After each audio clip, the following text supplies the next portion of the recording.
When you hear the phrase like existential threat of AI, what instantly pops into your head? Well, for most of us, it's a scene straight out of some Hollywood blockbuster. Right, exactly. You picture like rogue robots with glowing red eyes, or you picture the sterile, cold supercomputer that just suddenly wakes up. And it decides humanity is a virus or something, right? Yo. And then just launches the nukes. Yeah, it's super dramatic. It's highly visual, and honestly, it's a very specific kind of fear.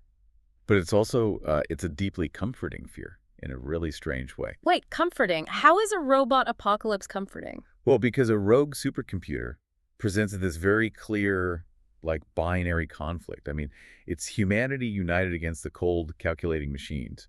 It gives us a single, obvious enemy to defeat. Oh, I see. Yeah, that makes sense. Well, today we are going to completely shatter that sci-fi cliche. We're doing a deep dive into this massive, incredibly dense body of research. It spans geopolitical analysis, historical records, technological forecasts, all to examine the actual danger. And the premise we are exploring today is that the AI revolution, it isn't going to destroy us by suddenly turning against us in some grand cinematic rebellion. No, the real threat is, it's far more insidious. Exactly. The source material argues that the technology is going to destroy us by fracturing human civilization so deeply that we basically end up destroying ourselves. And the trajectory we're unpacking today is just fascinating because it literally touches every aspect of human life. I mean, we are going to explore how artificial intelligence is fundamentally shifting the physics of global power. Which is huge. Yeah. We will look at how it threatens to turn sovereign nations into, like, data colonies. We'll examine the very real mechanics behind a world splitting into these separate realities, divided by what the source calls an impenetrable silicon curtain. And later, and this is where we really go down the rabbit hole, guys, we'll see how this cutting-edge code is actually resurrecting ancient, bloody theological debates about the nature of the human soul. I know it sounds crazy, but the connection is mind-blowing. I seriously cannot wait to get into the theology part, but before we plunge in, I really want to set the stage for how we are handling this material. That's a good idea. Because, we are analyzing global leaders, we're exploring geopolitical conflicts and examining political movements from the US, China, Russia, Europe. And our goal today is strictly to unpack the strategic board as it's laid out in the research. Right, we're just looking at the mechanics of the argument. Exactly. We are here to explore these ideas impartially. We aren't, endorsing any specific political viewpoint or any leader. We are just navigating the fascinating and honestly often terrifying arguments presented in the source material. And the foundational argument really starts with a crucial reality check about the technology itself. Right. Because AI, in its current and even near-future form, is not actually powerful enough to completely escape our control or, destroy civilization on its own. So it lacks the autonomy for that. Exactly. It lacks the autonomy and the physical infrastructure to pull off a Hollywood-style apocalypse. So the rogue robot simply isn't coming. Right. The far more pressing danger is that it doesn't need to be a rogue robot. The existential threat arises entirely from human fragmentation. A mess. Yes. The danger comes from our own bad actors, our own paranoia, and the profound disagreements between, even well-meaning societies. The research outlines several terrifyingly plausible scenarios where human division, amplified by AI, leads to absolute disaster. Okay, let's unpack these scenarios. The first one presented is what we can call the dictator's dilemma. And this relies really heavily on understanding the psychology of authoritarianism. Right, so think about the mindset of an absolute ruler. Historically, dictators live in a state of perpetual paranoia. Always looking over their shoulder. Exactly. They are less afraid of a foreign invasion than they are of being overthrown by their own people. Yeah. And specifically by their own military generals. Right, because human loyalty is just super fickle. They're constantly purging their ranks. Yes. Now, introduce artificial intelligence into that psychological pressure cooker. Oh, man. So a dictator might look at an AI system and see, the ultimate loyal servant. Exactly. A machine doesn't have political ambitions. It can't be bribed. It doesn't sleep. That changes the entire calculus of power. Completely. If a paranoid ruler trusts a fallible but completely obedient AI more than he trusts his own human defense minister, the temptation to hand over real, lethal power becomes overwhelming. So he might hardwire the AI into the country's early warning systems, or even the nuclear command structure. Yes, to ensure that no human general can, stage a coup or hesitate to fire if the regime is physically threatened. But, and this is the terrifying part, we know that AI systems hallucinate. We know they make massive calculation errors based on flawed training data. They absolutely do. So if you have an AI supervising a nuclear arsenal and it misinterprets, I don't know, a flock of birds on a radar or a weird atmospheric anomaly as an incoming stealth strike, It doesn't pause to consult the cabinet. exactly, it just executes its programming. It launches a retaliatory strike. The result is an accidental nuclear holocaust, driven entirely by human paranoia utilizing an immature technology. Which brings us to a second scenario that moves from the military realm to biology. This is the terrorist pandemic. This one is grim. It is. For decades, the barrier to entry for biological terrorism has been incredibly high. Creating a supervirus required postdoctoral knowledge of virology, access to highly secure biosafety level 4 laboratories, and just years of dangerous trial and error. But the research points out that AI basically flattens that learning curve It completely. completely flattens it. A terrorist group wouldn't need to understand the complex science of epidemiology anymore. They only need to understand the parameters of the apocalypse they want to cause. They can essentially just prompt the AI to do the science for them. Right. Consider how AI models are currently revolutionizing medicine by running millions of protein folding simulations in seconds. Yeah, discovering new drugs and stuff. Yeah, exactly. Well, that same capability can be inverted. A bad actor could instruct an AI to design a novel pathogen that bypasses current human immune responses. Oh, wow. The AI optimizes the genetic sequence, and the terrorist simply emails that sequence to a commercial DNA printing facility. And the specificity of the threat outlined in the research is what really kept me up at night. It asks you to imagine an AI tasked with creating a virus possessing a very specific triad of traits. The nightmare triad. Yeah. It needs to be as deadly as Ebola, as relentlessly contagious as COVID-19, and as slow-acting as AIDS. And that combination is just the ultimate biological nightmare. The slow-acting nature is really the key here. As it hides. Right. By the time the very first victims start showing symptoms and dying, which could be months or even years after initial exposure, the global health organizations would be hopelessly behind. Like most of the global population might have already been infected by then. Exactly.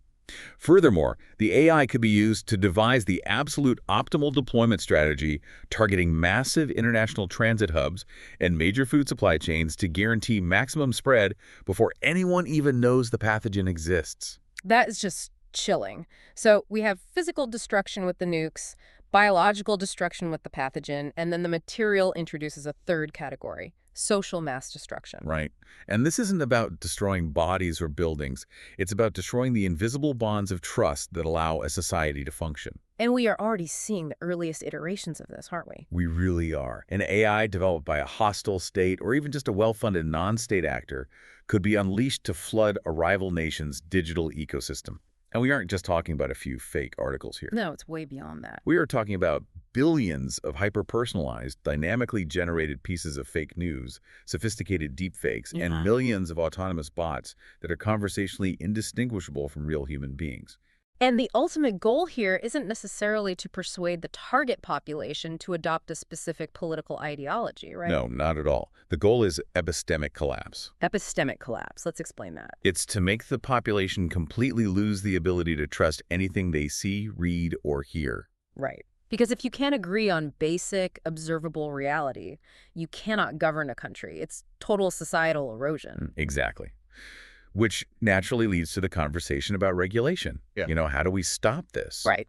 Many societies are acting responsibly. They are debating AI safety bills, attempting to clamp down on deepfakes, and heavily scrutinizing the tech companies operating within their borders. Let me push back on the idea of local regulation, though, using an analogy inspired by the research. Because regulating AI on a purely national level is kind of like trying to solve climate change on a local level. Okay, how so? Well, if you and I are stranded in a lifeboat in the middle of the ocean, it honestly doesn't matter if I am bailing water out of my side of the boat perfectly. I can follow all the maritime safety protocols in the world, but if you are sitting on the other side of the boat aggressively drilling holes into the floorboards, we are both sinking. Or, well, yeah. Yeah. One country's airtight, perfectly ethical AI regulation framework cannot protect it from another country's reckless, unregulated AI development. It is inherently a global problem that demands a global solution. Mm. But achieving that global cooperation requires unprecedented trust. Which is in short supply. Very short supply. To understand why getting everyone on the same page is so phenomenally difficult, we really have to pull back and look at the actual shape of the geopolitical board today. We have to look at how technology has historically redrawn the map and why nations are so terrified of falling behind. And that's where the historical analysis in this deep dive gets so interesting, because we currently live in what the research calls a rare post-imperial era. Yeah. For most of us, this just feels like the normal state of the world, right? Yeah. But it's actually an anomaly. It's a huge anomaly. If you look at a globe today, you see roughly 200 independent sovereign nation-states. Yeah.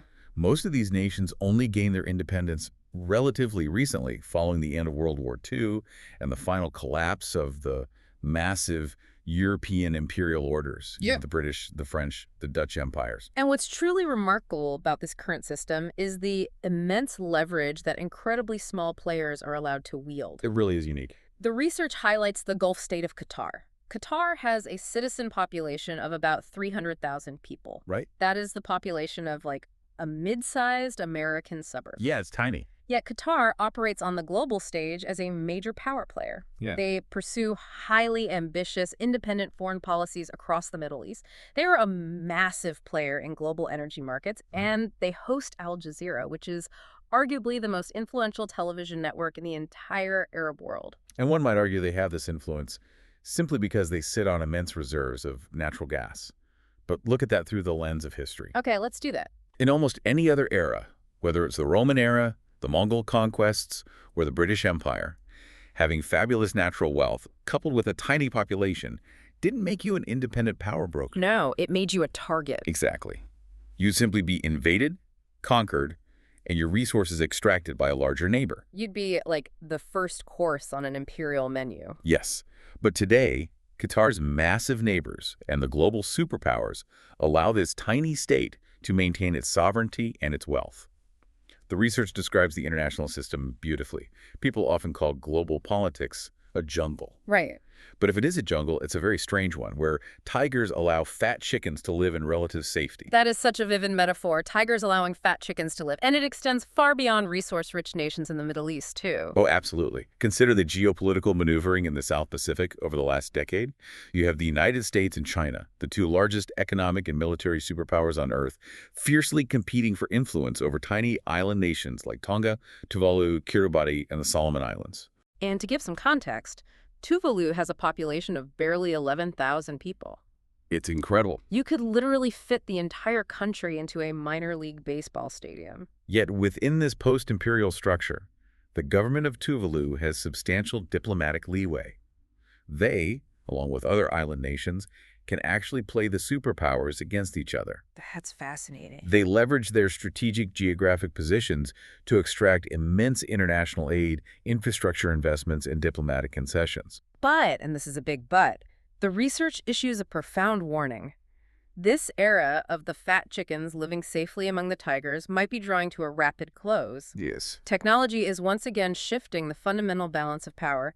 And to illustrate how drastic this shift will be, the material draws this massive, incredibly detailed historical parallel to the dawn of the Industrial Revolution. The comparison is vital because it challenges our assumptions about how empires are actually built. Right, because when we look back at the Industrial Revolution, we tend to think of it as this coordinated, massive state project. Exactly, like the government decreed it.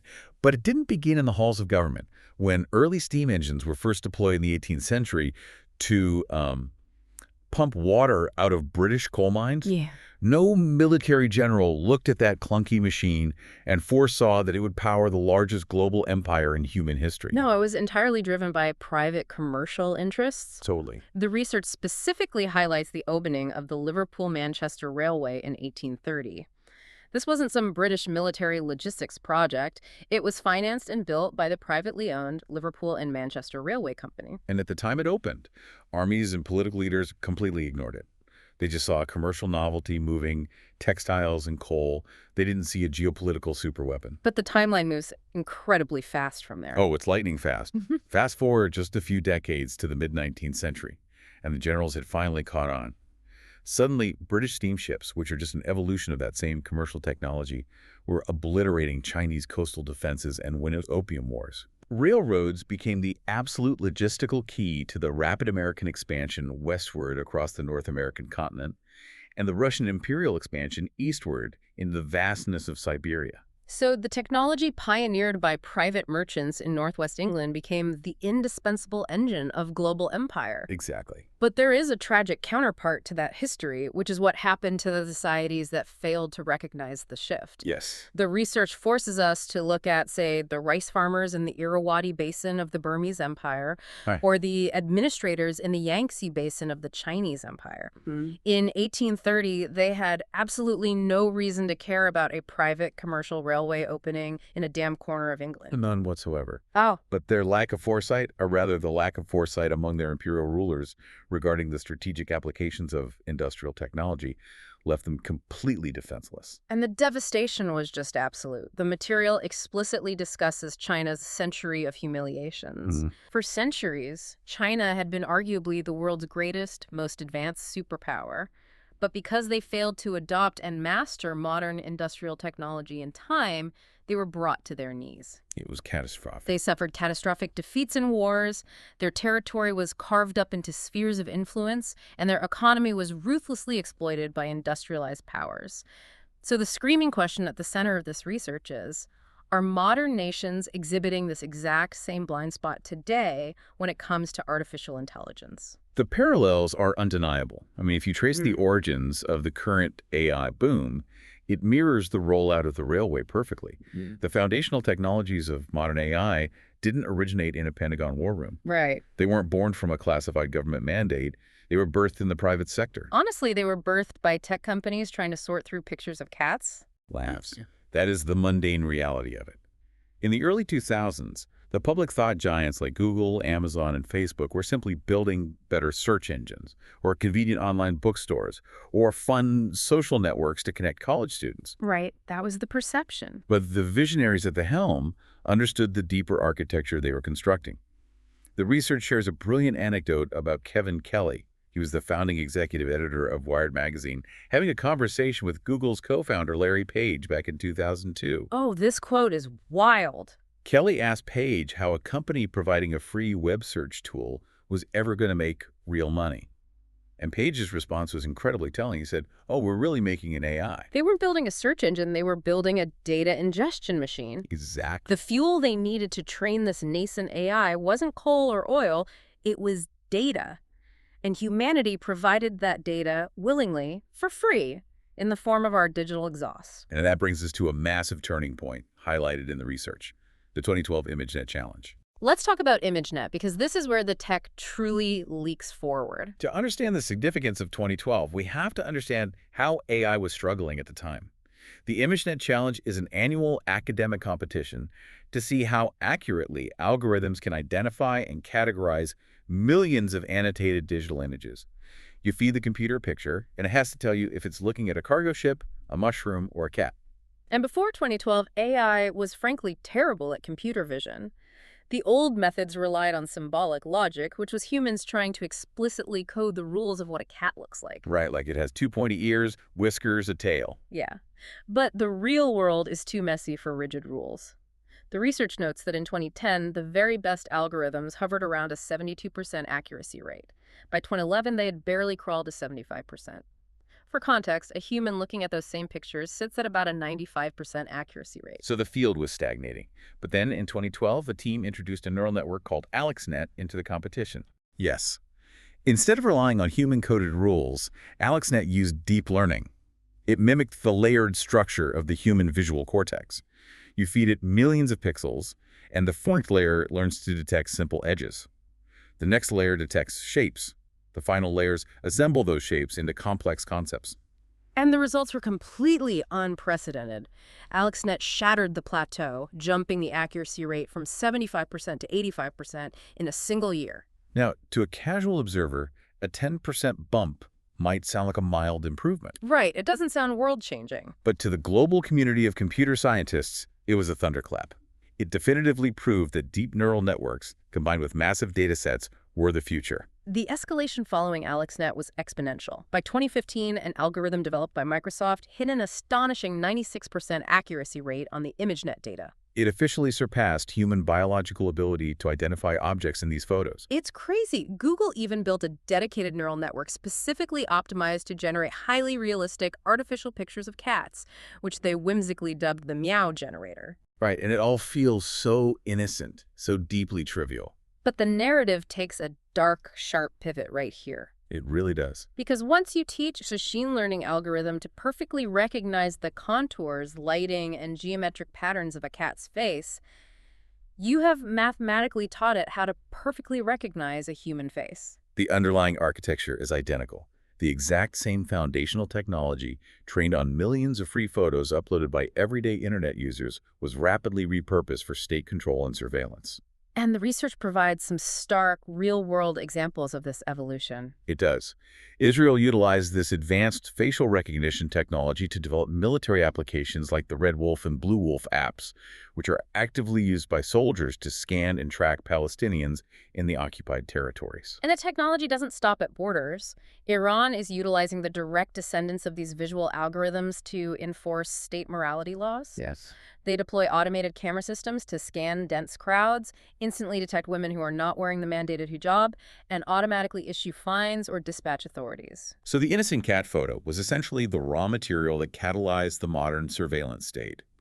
And just as the military generals of the mid-19th century finally woke up to the power of the steam railway, the 2010s marked the era when global political leaders finally realized the immense geopolitical power of AI. The material outlines a series of global eureka moments, and incredibly, the wake-up call for world leaders wasn't AlexNet, and it wasn't a military demonstration. No, it was a board game. A board game. In March 2016, an AI developed by Google called AlphaGo played a highly publicized match against Lee Sedol, the human world champion of the ancient game of Go.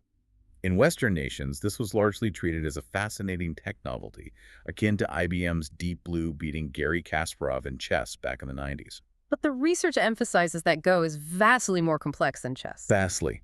The number of possible board configurations in Go is greater than the number of atoms in the observable universe. Wow. You cannot win Go by brute-forcing calculations. It requires something that looks remarkably like human intuition. AlphaGo didn't just win.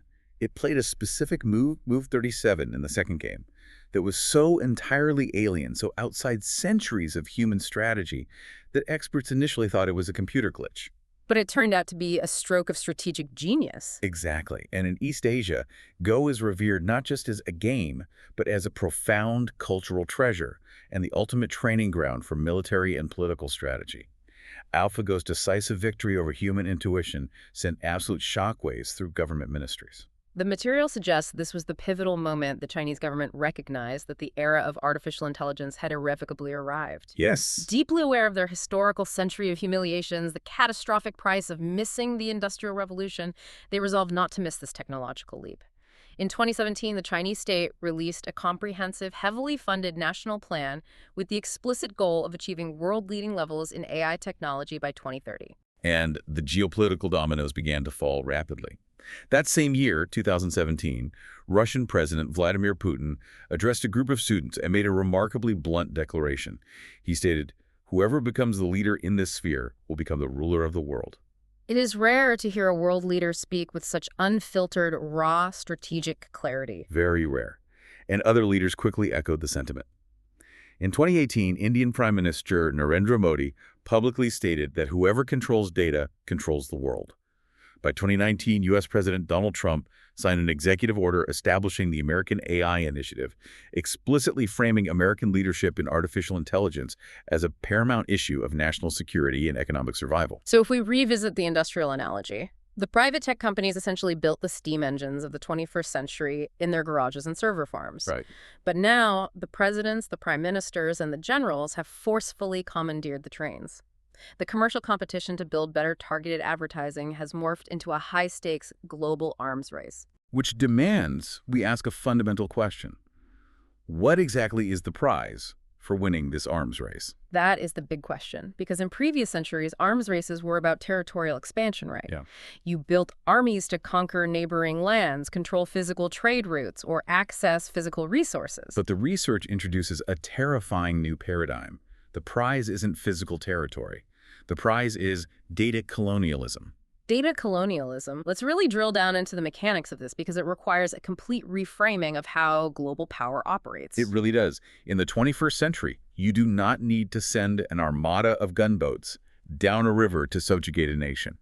You do not need to occupy their capital with physical troops. You simply need to extract their data. Consider the sheer vulnerability of this scenario. Imagine a foreign capital, whether that capital is Beijing, Washington, or anywhere else, possessing the absolute entirety of a nation's personal history. Yes. We are talking about the unedited, raw data of every single politician, Supreme Court judge, investigative journalist, and military commander in your country. And it's not just public statements. It is every private text message they've ever sent. It is their entire web search history. It is the real-time geolocation of their phones. It is the medical conditions they have desperately kept secret from the public. It is the financial records of every bribe they may have taken. Right. If a foreign power holds that comprehensive data set, they possess absolute leverage. The material forces us to ask, under those conditions, are you still living in a sovereign, independent country? Or have you seamlessly become a data colony, subtly controlled by information asymmetries rather than physical force? And the political subjugation is severe, but the economic devastation of the data colonial model is equally profound. The research draws a direct structural comparison to historical mercantile colonialism. Let's unpack that economic comparison. Okay, consider the economic engine of the British Empire. Yeah. They would extract raw materials like raw cotton from the fields of occupied Egypt. They would ship that raw material back to the imperial hub in Britain, where it was processed in highly advanced, industrialized textile mills. Finally, they would sell the finished, high-value textiles back to the Egyptians at a massive premium, capturing all the value add. The dynamic of modern data colonialism is structurally identical, but the raw material has changed. Exactly. Today, the modern digital empires are extracting raw data on a global scale.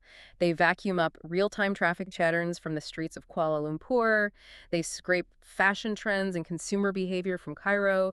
They ingest millions of anonymized medical scans from hospitals in Brazil. And all of this raw data is continuously siphoned back to the massive server farms, the modern imperial hubs, located primarily in North America or China. Once that data arrives at the hub, it is processed. It is used to train and refine incredibly powerful AI algorithms. Right. These algorithms learn to perfectly predict global fashion trends, or to drive autonomous logistical networks flawlessly, or to diagnose complex diseases faster than human doctors. And then the Imperial Hub exports those finished high-tech algorithms back out to the data colonies in the form of software subscriptions or platform fees. So the citizens in the colonies provide the essential raw material, their daily lives, for free. But the immense technological power and the resulting financial profits are entirely concentrated in the imperial center. This dynamic threatens to trigger the collapse of foundational industries across the developing world. The research specifically highlights the global textile industry to illustrate the impending crisis. It's a huge issue. Textile manufacturing is a crucial stepping stone for developing economies.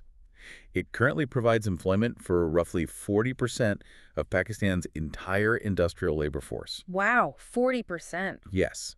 And it accounts for a staggering 84% of Bangladesh's total export earnings. We have to ask what happens when the tech giants, armed with the data they've extracted globally, decide to completely automate that industry. That's the breaking point. What happens when it becomes economically hyper-efficient to produce all the world's clothing in fully automated AI-driven robotics factories located in Texas or Germany, entirely eliminating the need to ship materials across oceans or pay human wages in Bangladesh? The economies reliant on that low-cost labor completely collapse.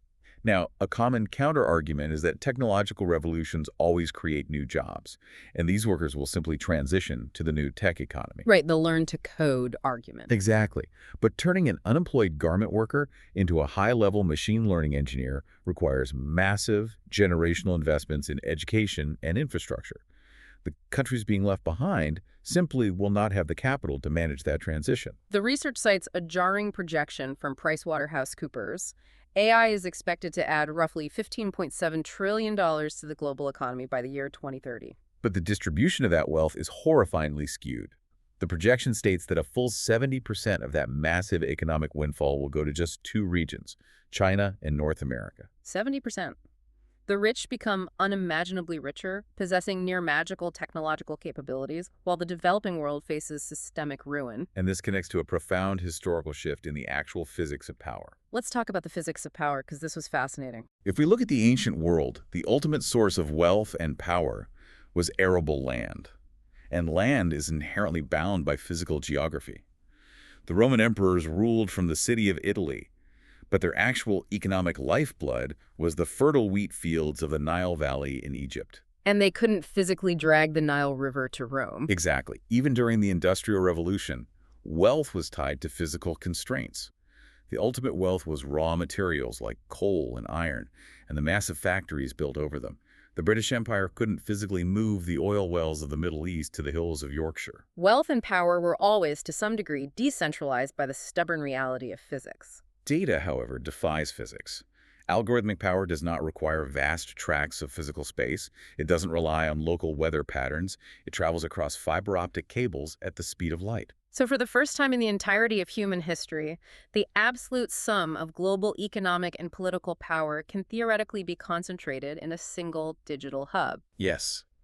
A small collective of engineers operating out of a single city could literally write and control the code that manages the logistics, the economies, and the communications of the entire planet. When you lay it out like that, it's terrifying. And naturally, if a sovereign nation realizes this is happening, if they realize they're actively being transformed into a data colony, bleeding their most valuable resource to a foreign power, they only have one logical defense mechanism. They have to sever the connection. Exactly. They have to physically and legally block the extraction of their data. That defensive reflex is exactly how the Silicon Curtain is currently being constructed. We are witnessing the rapid fracturing of the globe into separate, heavily fortified digital spheres. And these borders aren't marked by barbed wire or concrete walls. They are enforced by computer code, firewalls, and strict export regulations. The evidence of this fracturing is ubiquitous. The research catalogs the moves. China has entirely walled off its digital ecosystem, banning dominant Western platforms like Facebook, YouTube, and X. Russia has largely followed suit, criminalizing or blocking Western social media. Right. And in 2020, India executed a massive digital strike, banning dozens of Chinese apps, including TikTok and WeChat, citing explicit threats to national security and data sovereignty. The West is equally engaged in building the curtain. The United States has banned TikTok on almost all federal and state government devices, citing fears of data extraction by the Chinese state. Furthermore, the U.S. administration has implemented incredibly aggressive export controls. Yes, intentionally cutting off China and Russia's access to the ultra-advanced semiconductor chips necessary to train the next generation of AI models. It is crucial to understand, though, that this division isn't just about different countries using local copycats of the exact same technology. Right, it's not simply a matter of saying, well, Baidu is just the Chinese version of Google and VKontakte is the Russian version of Facebook, assuming they all function under the same underlying philosophy. The material emphasizes that these competing digital spheres represent fundamentally different architectures, driven by entirely opposing goals. They are building different realities. Let's break down that ideological difference, because it dictates how billions of people will actually live. According to the research, the Chinese digital sphere utilizes artificial intelligence primarily as an instrument of the state. The technology is designed to strengthen government policy, maintain social stability, and optimize resource distribution. Exactly. Because the overarching goal is political cohesion, it justifies deep, pervasive surveillance in both the digital and physical realms. This manifests in the integration of massive offline surveillance networks, like millions of facial recognition cameras in public squares, tied directly to online behavior. It culminates in the architecture of social credit systems, where a citizen's adherence to state policies directly dictates their ability to participate in the economy by train tickets or secure loans. The AI is the ultimate omniscient bureaucrat. Now contrast that with the architecture of the American digital sphere, which operates on a drastically different logic. Very different. In the U.S. model, the government plays a comparatively limited role in directing the technology. The primary engine of AI development is corporate enrichment. The tech giants are locked in a battle to maximize user engagement and advertising revenue. Therefore, you end up with incredibly aggressive online surveillance. Corporations track every click, every pause, every purchase to build perfect consumer profiles. However, because of the cultural emphasis on individual liberty and different legal frameworks, there are much stricter limits placed on offline, physical surveillance by the state. Right. There is a profound cultural rejection of anything resembling a centralized state-run social credit system. So, the utopian era of the World Wide Web, the 1990s dream of one single, shared, borderless internet uniting humanity, is officially dead. It's gone. The material suggests it is being replaced by the era of the information cocoon. I want you to pause and really conceptualize this. The reality you experience every single day, the news headlines that reach you, the products you are offered, the historical facts you are exposed to, the social norms you perceive as normal, is entirely constructed by the code running on your specific smartphone. And if you physically travel across the Silicon Curtain, the code governing your devices changes, the algorithms change, and therefore the very fabric of your reality changes. That's wild. The research argues that these distinct cocoons are going to do much more than just alter geopolitical alliances or trade routes. They're going to fundamentally, permanently alter human culture. This brings us to what is easily the most fascinating, mind-bending leap in the entire body of research. I love this part. The author argues that the deepest philosophical fracture between these future digital empires won't be about modern economic theories like capitalism versus communism. The true divide will be a resurrection of ancient, bloody religious debates concerning the mind-body problem. To grasp the magnitude of this, we need to take a deep historical detour. The way humans view the relationship between their physical bodies and their internal consciousness has shifted radically over millennia. Okay. If we look at the ancient Jewish tradition and the earliest Christian communities, think of early church fathers like Tertullian in the 2nd century. They held a fundamentally integrated view of the human being. They believed humans were undeniably embodied creatures. The physical flesh wasn't an accident, it deeply mattered. Exactly.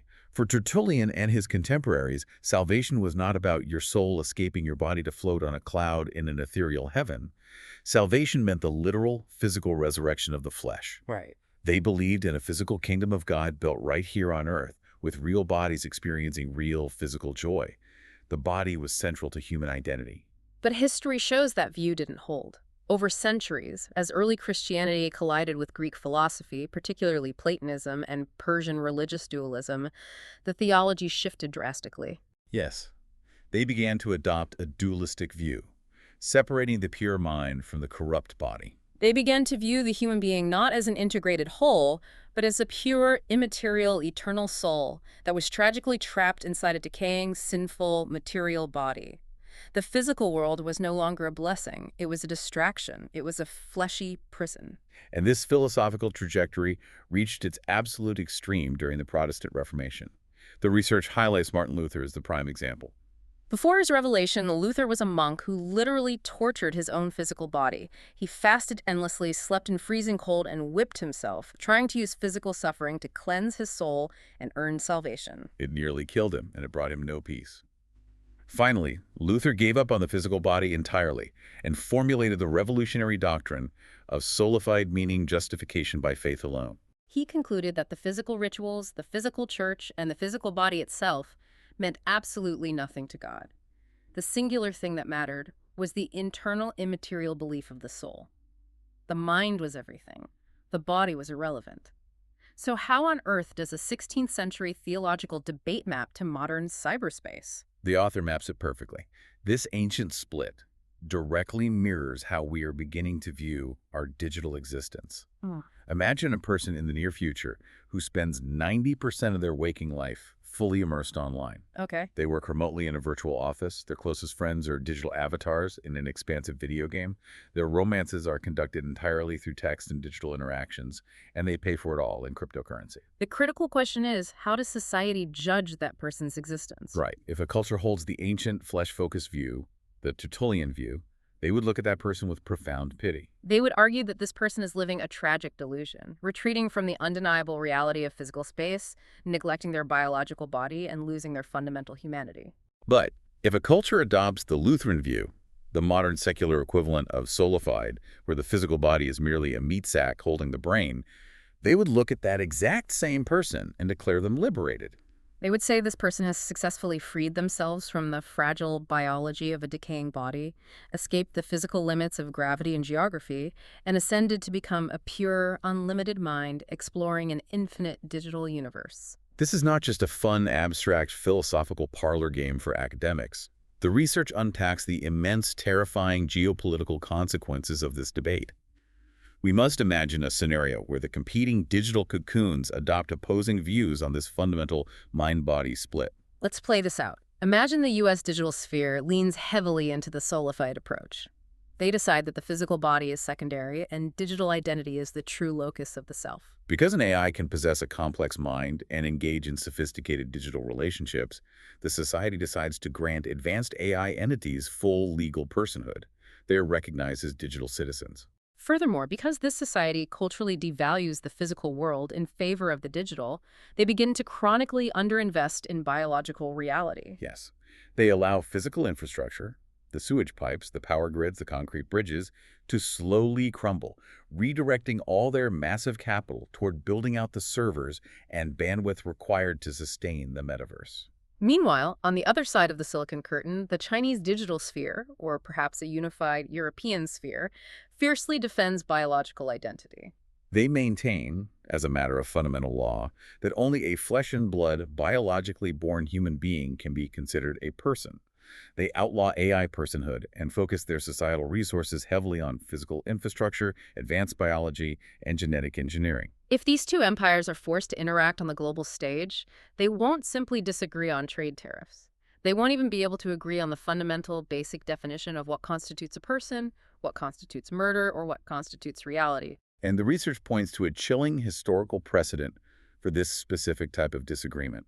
It warns that this exact kind of deep philosophical clash could trigger conflicts as devastating as the 30 Years' War in Europe. That war, which raged in the 17th century, was arguably the most destructive conflict in European history relative to the population. Yes, and it wasn't fought just over land. It was fought precisely because Catholics and Protestants fundamentally disagreed on the nature of reality, doctrines like solified, and the spiritual significance of physical rituals. When armies fight over reality itself, there is no room for compromise. It is a profound paradigm shift. It forces us to realize that the wars of the late 21st century might not be fought over control of oil fields or physical shipping lanes. They might be fought over the civil rights of non-binary digital avatars, the legal status of disembodied AI minds, and the very definition of human consciousness. But that inevitably leads us to a much darker practical question. If a war between these philosophically opposed, radically distinct digital empires does break out, how is it actually fought? Right. If the US and China are in a hot conflict over the nature of digital reality, they aren't going to line up infantry in a field. No, the nature of warfare undergoes a complete mutation. The material outlines the terrifying transition from code wars to hot wars, and it spells the end of MAD, the doctrine of mutually assured destruction that has kept the nuclear peace since 1945. We have to unpack why cyber warfare, powered by AI, is inherently and structurally more destabilizing than nuclear warfare. The stability of nuclear deterrence relies entirely on certainty. Nuclear weapons are brutally obvious and entirely inflexible. If a nation launches an ICBM, early warning radars track the massive heat bloom instantly. When the warhead detonates, it produces a colossal mushroom cloud. The origin of the attack is undeniable, and the result is total absolute annihilation. It's the ultimate blunt instrument. There is no nuance to a nuclear bomb. Cyber weapons, however, are the ultimate weapons of stealth, ambiguity, and versatility. Exactly. You can deploy a sophisticated cyber weapon to catastrophic effect, like crashing a nation's entire electrical grid in the dead of winter. But you can also use that exact same level of technical sophistication to quietly alter voter registries in a swing state, subtly manipulating an election without anyone noticing. Or, as we saw with the Stuxnet virus years ago, you can deploy code to subtly destroy the physical centrifuges inside a secret nuclear research facility, making it look like a series of random mechanical failures, without leaving a definitive digital fingerprint of who launched the code. The attribution problem in cyber warfare is a nightmare. If your central banking database is suddenly wiped clean, you might have strong suspicions about which rival nation did it, but proving it definitively enough to justify a kinetic military response is incredibly difficult. And this inherent stealth leads directly to what the research calls the predictability problem. Let's consider why the Cold War, despite decades of terrifying tension, actually stayed cold. Okay. It functioned like a hyper-rational, high-stakes game of chess. Both the US and the Soviets knew exactly what pieces were on the board. They knew how many silos the other side had. More importantly, they knew for an absolute fact that those pieces worked. The logic was clear. If you fire your missiles at us, we will fire our missiles at you, and our mutual civilization ends. That absolute certainty of mutual destruction enforced the peace. But in the AI era, that solid foundation of certainty evaporates into a fog of terrifying ambiguity. In a world of advanced cyber warfare, nobody knows for sure where the enemy has planted their logic bombs. You don't know what Trojan horses are sleeping in your infrastructure, waiting for a signal. The material poses a chilling scenario. If a hot war breaks out tomorrow between major powers, will the physical missiles even fire? Or has the deeply classified chain of command software been secretly compromised by enemy AI for the last 5 years? Will the multi-billion-dollar aircraft carriers be able to deploy their fighter jets? Or will a dormant malware infect the navigational AI, forcing the fleet to simply sail in helpless circles in the middle of the Pacific Ocean? You literally do not know if your own military works until you press the button to use it. And game theory dictates that this environment of profound uncertainty is the most dangerous possible state for global politics. If the doctrine of mutually assured destruction is undermined by deep systemic doubt, the strategic math changes. The temptation to launch a preemptive first strike becomes nearly overwhelming. The logic is brutal but sound. If you believe you have a temporary cyber advantage, if your intelligence suggests your AI can successfully blind the enemy's early warning radars just long enough for you to launch a decapitating strike and win the war, you are heavily incentivized to pull the trigger immediately. You have to use the code before the enemy discovers the vulnerability and patches their software. It creates a perpetual use-it-or-lose-it scenario, with the fate of human civilization hanging on the execution of a few lines of code. The stealth and fleeting nature of cyber advantages make preemptive strikes highly rational from a purely strategic standpoint, which brings us to the ultimate, desperate conclusion of the research. To prevent this invisible, algorithmic apocalypse, humanity has absolutely no choice but to find a way to cooperate across the Silicon Curtain. We have to establish rules. But how do we achieve that? How do sovereign nations cooperate globally on incredibly sensitive technology without completely erasing their national identities, their borders, and their distinct cultures? To answer this, the material tackles a very prevalent, deeply ingrained political narrative. The idea that globalism and patriotism are mutually exclusive, diametrically opposed forces. Right. And the research quotes specific populist leaders to accurately illustrate this prevailing narrative. It cites Marine Le Pen in France, who has declared that the fundamental political cleavage of our time is between globalists and patriots. It also quotes former U.S. President Donald Trump, who stated before the UN, "We have rejected globalism and embraced patriotism." And, just as a reminder, the author is deliberately setting up this binary view of the world in order to present a detailed counter-argument. We're just reporting on the text here. Exactly. The counter-argument presented is that this binary is a dangerous false choice.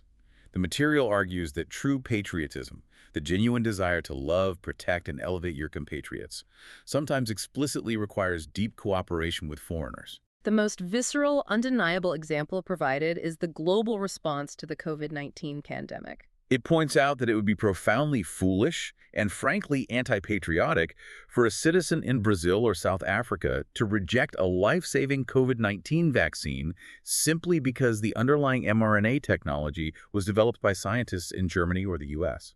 If you truly love your country, you want your citizens to survive and thrive, which means eagerly embracing a global scientific achievement. A deadly virus does not respect national borders, and neither does the fallout from unregulated artificial intelligence. To further illustrate how nationalism and global rules can coexist, the author uses a brilliant analogy: the FIFA World Cup. I love this analogy. The World Cup is arguably the greatest, most concentrated display of fierce, passionate nationalism on the entire planet. Hundreds of millions of fans are intensely devoted to the success of their specific nation. People paint their faces in their national colors, they riot in the streets, they weep openly in the stadiums.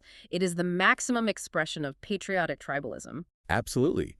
And yet, the national team of Brazil can only step onto the pitch to play the national team of Germany because both fiercely independent nations have already agreed to be bound by a shared, comprehensive, global set of rules. That overarching agreement is globalism in action. They agree on the exact dimensions of the pitch, they agree on what constitutes a foul, they submit to the authority of a neutral referee, and crucially, they agree to a strict global ban on performance-enhancing drugs. That specific detail about doping is where the analogy really shines. Every nation participating realizes that if they don't agree to strictly ban performance-enhancing drugs, the World Cup ceases to be a beautiful test of human athletic skill. Instead, it devolves entirely into a dark, unregulated arms race between rival biochemists, seeing who can engineer the most heavily mutated superhuman athlete before their heart gives out. The rules preserve the game. The material argues that regulating military and societal AI requires exactly the same logic. We desperately need global rules, such as an absolute verifiable ban on autonomous slaughter drones that can select and execute targets without human intervention, so that international competition doesn't devolve into mutual destruction. We need a FIFA for artificial intelligence. It is a highly compelling analogy, but I have to push back on it here, utilizing a fatal flaw that the research itself acknowledges. Enforcing a ban on doping in sports relies on blood tests. Even enforcing a global ban on nuclear weapons development is feasible because of physics. Right. You can track massive shipments of radioactive uranium using intelligence networks. Yeah. You can spot the construction of large nuclear cooling towers using commercial satellites. You can measure seismic activity from underground tests. But monitoring the development of artificial intelligence is fundamentally different. It is invisible. It is entirely invisible. Hiding an illicit underground AI laboratory that is actively building code for autonomous drone swarms is infinitely easier than hiding a nuclear centrifuge. AI possesses massive dual-use potential. The research points out a terrifying loophole. A country could publicly sign a global treaty banning the development of autonomous robotic weapons. They could invite inspectors in, and then they could openly build a massive fleet of highly advanced agricultural drones, claiming they are designed merely to use computer vision to spray pesticides on crops or deliver mail to rural areas. But because it is entirely software-driven, those benign agricultural drones can be weaponized overnight. With an over-the-air update containing a few lines of modified code, the drone that was identifying weeds is suddenly identifying military uniforms, and the mechanism spraying pesticide is suddenly spraying nerve gas. Because of that dual-use nature, achieving a World Cup level of global cooperation for AI requires a level of human trust and self-discipline that is completely unprecedented in the history of our species. You have to fundamentally trust that your bitter geopolitical rival isn't quietly writing malicious, world-ending code in a subterranean server farm. Which forces us to confront the final, most profound philosophical question raised in the research. Are human beings even biologically and historically capable of that level of profound trust? Or is it hardwired into our species to inevitably destroy ourselves through endless competition? This brings us to the debate over the myth of the jungle. We have to look at how we view our own nature. The material directly challenges the dominant, often cynical view of international relations known as realism. Right. Thinkers in this school, like John Mearsheimer, argue that sovereign states only truly care about maximizing their own power.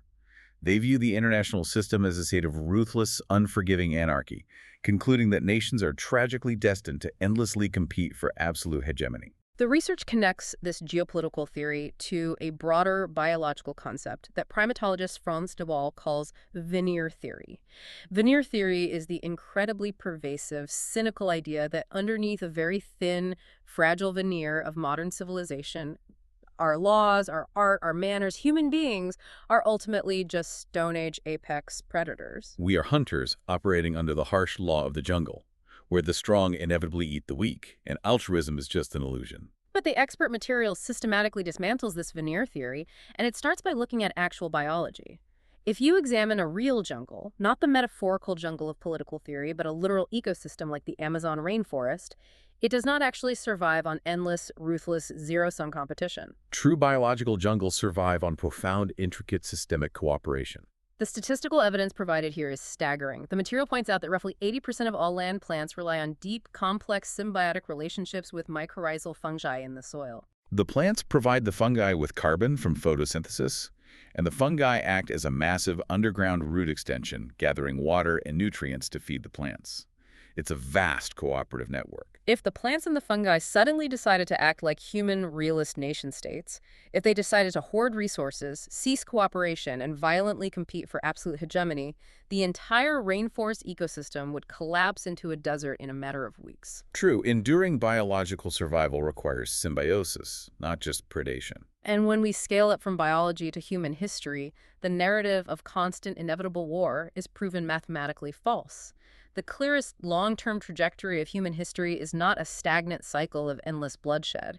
It is an ever-increasing scale of complex cooperation. We evolved from small, isolated hunter-gatherer bands to larger tribes to massive intercontinental trade networks to sprawling modern states where millions of complete strangers seamlessly cooperate every single day. To empirically prove this trajectory away from the jungle, the research analyzes historical government budgets. If you truly want to know what a society values and fears, you don't look at their poetry, you look at what they spend their money on. And the statistics regarding historical military spending are staggering. Let's look at the numbers. For the vast majority of recorded human history, the military was the absolute, undisputed #1 expense for any state. In the year 1065, during the Chinese Song dynasty, the state was constantly threatened by northern nomads. As a result, the imperial government spent a mind-boggling 83% of its entire state budget solely on the military. The material notes that a bureaucrat of the time, Kai Sheng, famously complained that out of 6 shares of the empire's wealth, 5 were devoured by the army, leaving the civilian population in abject poverty. It wasn't an isolated phenomenon either. The mighty Roman Empire spent an estimated 50 to 75% of its total budget maintaining the legions and defending its borders. Fast forward to 18th century Europe, and the highly militarized state of Prussia was dedicating up to 91% of its entire budget to its army. They were essentially an army that happened to possess a state. Even during the height of the Cold War in the 20th century, the Soviet Union was hemorrhaging an estimated 32% or more of its GDP on defense spending, which ultimately broke their economy. For thousands of years, the vast majority of human labor, innovation, and resources went directly toward killing other humans or desperately defending against being killed. But then, look at the shift in the post-1945 era. Following the horrors of the World Wars, the worldwide average government expenditure on the military plummeted to just around 7%. It was an unprecedented demilitarization of the human species, and because of that incredible drop from 80% down to 7%, a massive surplus of wealth was freed up. The material notes that in the early 21st century, global spending on healthcare actually overtook military spending, hitting about 10% of global GDP. That crossover is a miracle. It represents a fundamental measurable shift in human behavior from a species dedicated to predation to a species dedicated to care and longevity.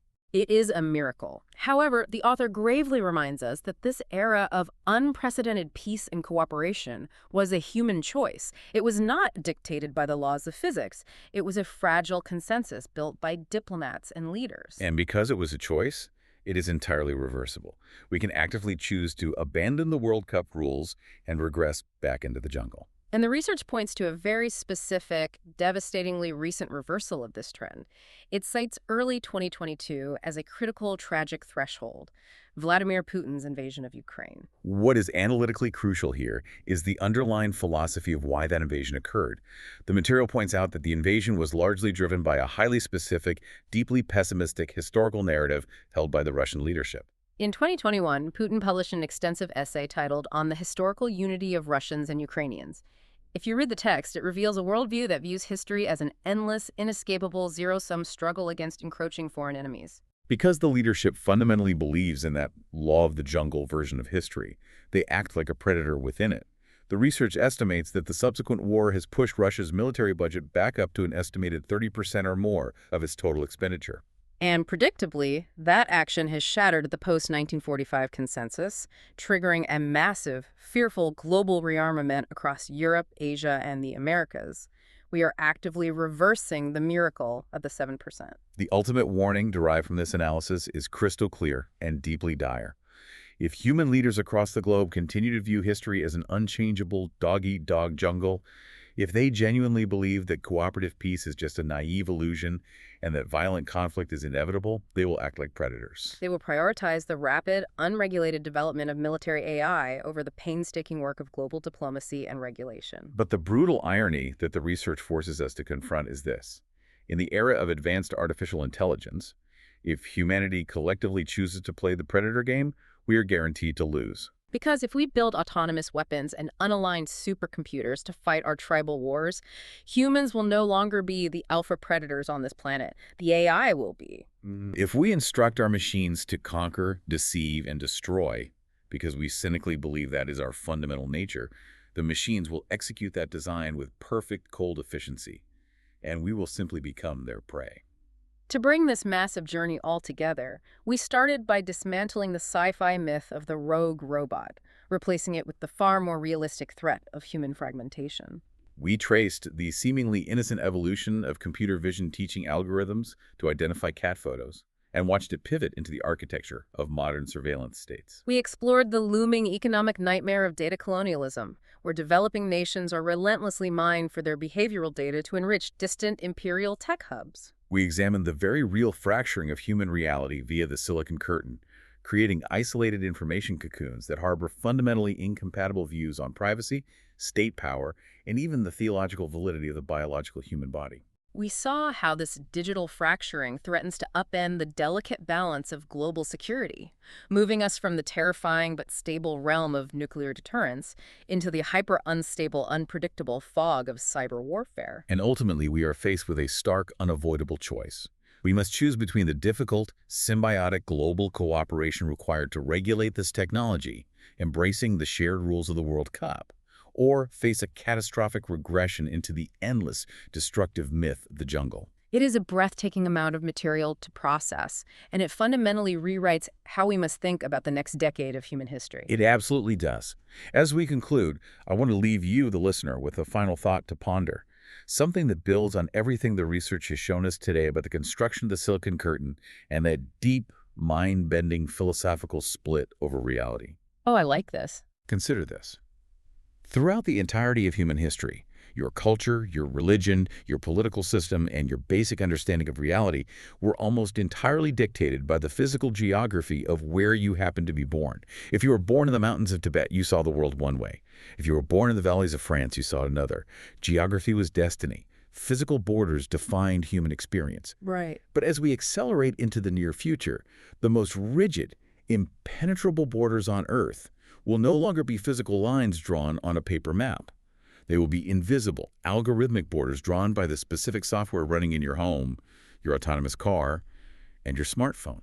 So ask yourself, what happens when you and your next-door neighbor, living on the exact same physical street, breathing the same physical air, end up living as digital citizens of two completely different, utterly incompatible digital empires? That is profound. What happens when your personalized software cocoons become so distinct that you no longer share a basic foundational understanding of reality, without either of you ever leaving your houses? Are you, right now, already living in a data colony without even realizing it? That is a terrifying and brilliant question to end on. Thank you so much for joining us on this deep dive. We hope this exploration provides you with a new, sharper lens through which to view the geopolitical shifts happening around us and encourages you to critically question the invisible algorithms that are quietly shaping your world every single time you look at a screen. We will see you next time.